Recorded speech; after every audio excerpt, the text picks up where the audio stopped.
প্রিয় দর্শক, আসসালামু আলাইকুম। আর মাত্র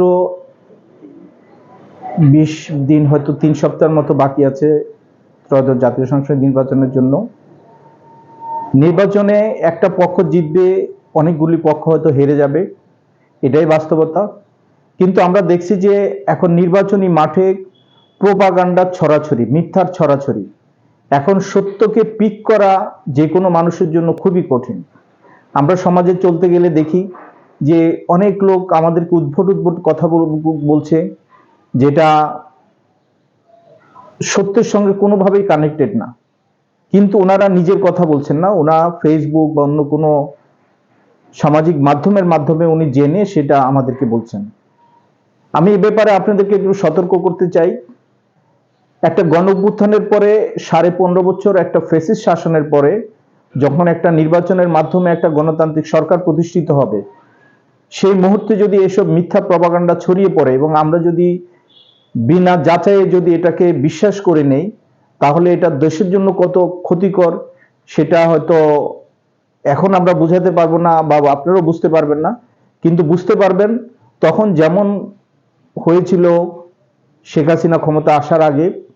1996 সালে সে সবার কাছে ক্ষমা চায় একবার ক্ষমতা এসেছিল, এবং 2008 সনে একটা পরিকল্পিত নির্বাচনের মাধ্যমে ক্ষমতা এসে 15.5 বছর বাংলাদেশের ভোটাধিকার এবং গণতন্ত্র নস্যাৎ করেছেন, এবং হাজার হাজার লক্ষ লক্ষ কোটি টাকা বিদেশে পাচার করে বাংলাদেশকে একটা অর্থনৈতিক পঙ্গুত্বে নিয়ে এসেছেন। তা আমি সবার কাছে বিনত অনুরোধ করব, আপনারা যে কোনো জিনিস যখনই কোনো ইনফরমেশন যাচ্বেন, এটা মেন স্ট্রিম ওয়েতে গিয়ে আপনারা এটাকে যাচাই করবেন, দেখেই বা শুনেই এটাকে বিশ্বাস করে ফেলবেন না। কারণ আপনারা বিভ্রান্তিতে যদি পড়ে ভুল সিদ্ধান্ত নিয়ে নেন ভোটে, তখন দেশের জন্য ক্ষতিকর হয়ে যাবে, যেটা রিভার্স করতে পারবেন না। আমার একটা কথা আপনারা মনে রাখবেন, যে মিথ্যা বলা আমরা মহাপাপ বলি, এবং আপনি এটা বিশ্বাস করবেন যে যে লোক মিথ্যা বলবে সে একটা খুনও করতে পারবে।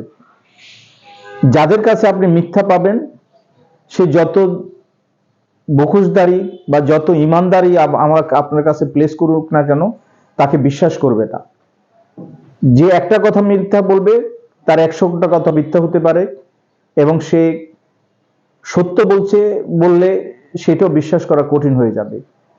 তাই নির্বাচন আগে সবাইকে সতর্ক থাকতে হবে, আমাকে সত্যটা খুঁজে বের করতে হবে, মিথ্যাকে আমরা না বলতে হবে, মিথ্যাকে আমরা অ্যাভয়েড করতে হবে, এবং আমরা যেসব দল নির্বাচনে যাচ্ছে বা যেসব প্রার্থী যাচ্ছে এবং যেসব মার্কা আসে, আমরা সবগুলি যাচাই বাছাই করে তাদেরও অতীত এবং ভবিষ্যৎ পরিকল্পনা সবকিছু দেখে আমাদেরকে সিদ্ধান্ত নিতে হবে।